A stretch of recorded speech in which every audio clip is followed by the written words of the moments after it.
Hey guys, Sen here. You guys have requested for me to try out the Noah's Ark challenge in the clan capital, which is using every single kind of troop to take down a base. Now, all the troops in the clan capital add up to 465 camp spaces, which means you can fit them all inside 2 different armies at CH10 with even a little bit of room to spare. So that's what we're going to be doing today. We have a live attack and a replay where I try to go for a 2-shot against a couple of districts with Noah's Ark. Let's see how I did. Alright, let's see if we can get a Noah's Ark live, and this time I'm not going to try to use every single spell. That's a little bit too memey, and this is a pretty serious base. And so for this first attack, I'm going to go with a Flying Fortress instead of the Golem, and we're going to push up the right side of the base with a Cannon Cart and a Larry Barrel to work through those first point defenses. And so we can drop in our Fortress on the backside towards this Rocket Artillery, where there's no air defense over here, and then we'll zap down this Rapid Rocket down here. And as the Fortress pushes its way down towards the Crusher and not this Spear Thrower, hopefully, I'll drop in a Hog Raider on top of the Spear Thrower. It'll take it out as well as the air bombs because the Rocket Artillery should be distracted on my Fortress during that time. And then for the bottom side of the base, we'll be pushing in simultaneously. We'll drop in a camp of minions to work through this first bomb tower out of range of any air defenses. We'll drop in a Boxer Giant to open up the walls because it has that bonus damage towards walls, because it'll also be out of range of these defenses. And we'll use a Ram to open up the second wall and a Wizard in behind to help clear this entire section. And we'll have a couple more Rams to push into this section of the base with a P.E.K.K.A. and try to grab this air defense for the second attack, where we're going to come in with a Golem and a Super Dragon. Let's see this plan in action. We'll have a Rage as well for our Flying Fortress. Let's start on that pack of minions just to see if we can grab that bomb tower for me real fast. And we'll drop in our Cannon Cart up the right side of the base. Our Zaps in before we forget, like so. And then we'll drop in our Larry Barrel over here. We won't actually have any tanking for that Cannon Cart or those Larrys, so if they run into any traps, that's going to be very sad. We'll give them a Barbarian though, that's fine. And then we'll drop in our Giant like so. Unfortunately, it is in range of the cannon. We'll give it a Wizard as well, because why not? We'll drop that down anyways. And then afterwards, we'll drop in that Ram to open up the wall. And hopefully they have enough juice in them to push through that entire section. If not, we will give it a Hog Raider, because it is important for me to push through that section. But we'll see how that goes after our Cannon Cart pushes its way in further. Hopefully that Giant's not going to die to the Inferno Tower. It looks like it is, but I think that's fine at this point. We can probably just use those 2 Rams to force the P.E.K.K.A. inside. We'll drop down our Fortress now to snipe that compartment. That cannon's going to 1v1 that other Cannon Cart. So hopefully mine wins the battle. It does. But it's going to work its way up and probably die to the other cannon. Can that cannon go down, please? Yes, it does. Perfect. That raid cart's going to stay alive. We'll bust through these walls over here so we can get to that bomb tower. And once we're at the bomb tower, we'll drop down the P.E.K.K.A. We want that P.E.K.K.A. to work to the bomb tower, trash building, Spear Thrower, and then the air defense. We really want that air defense for the second blow. And is that Fortress going to go down for the Crusher? Perfect, it is. And also that Cannon Cart that survives is also going to help provide a little bit of distraction for me. We'll drop in that Hog Raider like so, and we'll drop down the Rage for that first Flying Fortress. That P.E.K.K.A. has gotten everything we needed it to. This attack is looking so good. The only question is, do we have enough to finish off this base with a Golem? Because even though we've taken out a huge chunk of this base, we've even set up that back end really nicely so that there's no air defenses back there, and we can snipe that Rocket Artillery with the Super Dragon. You can see this Fortress is about to die to that Inferno Tower. We might have wanted to have some Zaps instead, but that's alright. We'll see how this goes. How much can those Larrys get me? Let's see.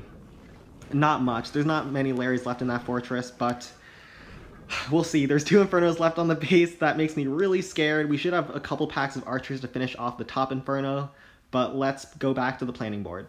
Alright, so I've gone back to the drawing board, and these are the troops, with the exception of the Ram, that I have not yet used, so we have to use all of them. We have a Rage for the Golem, some Zaps to zap down these Spear Throwers and air defenses. I don't know if this is enough, but there is one well-guarded secret among the pros in the clan capital, which is just pray. Let's do this. Oh no. The Mountain Golem is going in, boys. We're going to have some archers to pick off that top Inferno Tower that's low. Also, those Larrys from the Flying Fortress would have pulled any traps for me. We probably want to start on our golem so we don't run out of time. We have to rage it into that first inferno so we don't get wrecked by it. We have a ram also to help distract that inferno tower. Hopefully we can time that ram perfectly so that it doesn't get smashed by the crusher either. Let's just go. Starting off with the rage spell, a golem down, and then we'll drop in the ram like so, the zaps like so, and we have those camps of archers. I don't even want to look. Hopefully the golem can rage into that inferno. Get to that inferno tower, please! Don't let that inferno kill you, man! Got it. Alright, it didn't do too much damage. It did quite a bit, but not too much. We'll have a dragon going into that air bombs after all those air defenses start going down. We have to save that camp of archers because maybe I'll run out of time. We'll send in the rocket balloon once that Tesla starts getting distracted. Perfect. And then that golem is just going to slowly work its way in and tank for all those defenses. We have some flying troops in to support one more pack of archers in case of any time issues for the bottom right side trash building. Hopefully that golem doesn't take too much damage. We want those flying troops to finish off all those cannons so that golem can walk towards that rocket artillery on the backside. Holy cow, are we actually gonna do this live?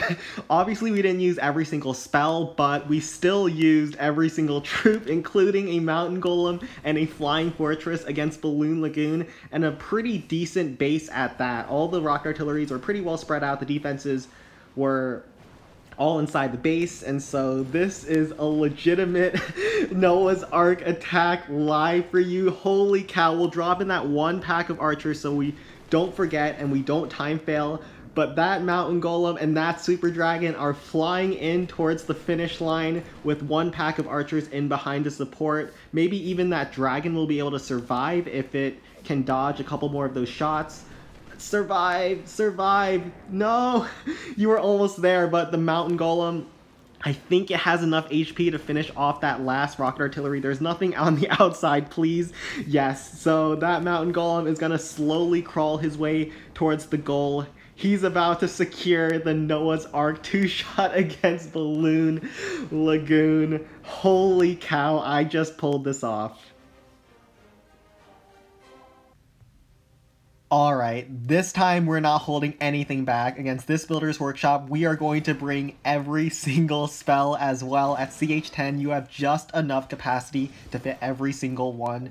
I made sure I got this video out before the update and the new skeleton spell gets released, because after that comes out, you're no longer going to be able to use every single spell as well. And so I had to get this done ASAP. We're coming in with a cannon cart and a P.E.K.K.A. to push through that bottom section, and we are actually going to start off this raid with a golem instead of trying to finish with it.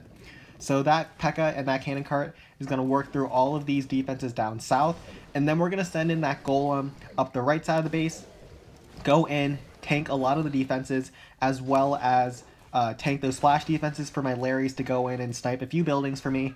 And that golem is going to go into an area with a lot of air defenses, and that's why I decided to go with golem first, because this area has a lot of air defenses but no real ground threats. And so that golem under the rage can just walk through all these defenses really fast.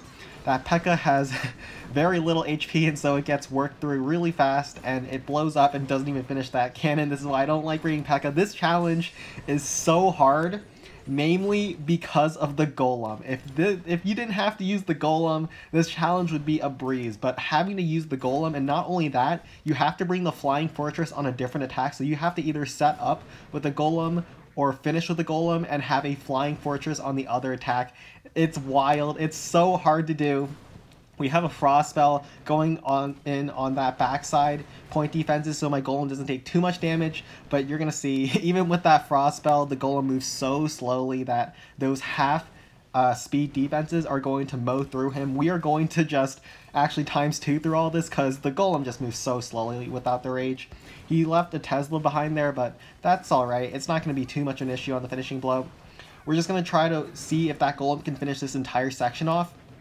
And we only have brought 5 different kinds of troops to this attack, but we've brought a lot of those low tier troops that I had ranked on my clan capital tier list. So hopefully we can come in with the high tier troops and finish off this base.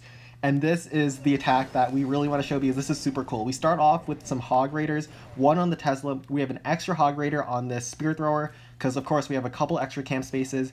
So after the Spear Thrower goes down, they all go towards the Blast Bow, a Barbarian to help tank the Blast Bow shots, and another Hog Glider to go into the dead zone of the Blast Bow. There's not too much ground targeting fire that's covering this Blast Bow, and so those Hog Raiders can sneak in, take it out, and we have that heal down waiting for them as they move further in to grab a little bit more value, but that heal is not for the Hog Raiders. That heal is going to be for the Wizard Bomb, where we also have 3 Super Wizards following behind a Giant. Now, I make a big mistake. I should not have dropped that jump spell because that makes the Giant walk inside, as well as lines the Giant up with the Giant Cannon, so my Wizards are going to get blasted by the Giant Cannon. I just should have swagged that jump spell, period. But my Wizards on top of the District Hall, that heal spell is going to be able to out-heal the damage from the Giant Cannon, and those Wizards are going to be able to chain down a bunch of air defenses, most importantly, because we have a Fortress to help finish off the base. We're going to drop in that Flying Fortress up high towards the Giant Cannon to help distract all the air defenses, and then drop in our Super Dragon to help burn through some of these air defenses on the flank as the Fortress distracts for it. And we only have a couple more troops left, but you can see this backside here has no air defenses, so we just have to work through this section over here, and that heal spell is also helping out my Flying Fortress, which is super nice. We have a Rocket Balloon to help with some of those backside defenses with a camp of minions, and we're going to drop in that last pack of archers. You can see there's a rage really nicely there that we're just going to drop in those archers inside there and help pick off that Tesla. But we have done it. We have used every single spell, including a jump spell and a frost spell. We've used the entire circus literally at this point, and we just have to finish off what's left on this base. We'll just ×4 through the rest of it because that fortress is super slow as it moves through. But this was so much fun. This challenge is so much harder than I thought. This is about as hard as trying to swag all of your spells, but we are able to get this done. Alright, there you have it. Those were my attempts at the Noah's Ark challenge. Super difficult trying to use the Golem, especially because it just wastes so much of your army, but it was a lot of fun, and if you have any other challenge ideas, leave them down below for me. Also, remember to join our Discord if you haven't already, but like and subscribe if you enjoyed today's video, and take care.